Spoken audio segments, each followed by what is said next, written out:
napad za Celje, odkriva se Požek Vancaš, vendar Ibišević tega ne vidi, še vedno Ibišević. Lotrič je prišel do priložnosti, gol! Celjani so na začetku 10. minute povedli v Velenju.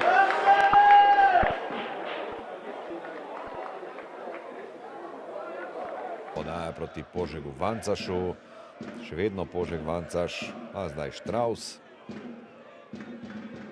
Dobre kombinacije, Lotrič je prišel do priložnosti, kakšen gol Mitje Lotriča! Fenomenalen zadetek Mitje Lotriča in Celje vodi. Njihov bivši nogometaš tule med strelci, 5. gol v tej sezoni za Mitjo Lotriča.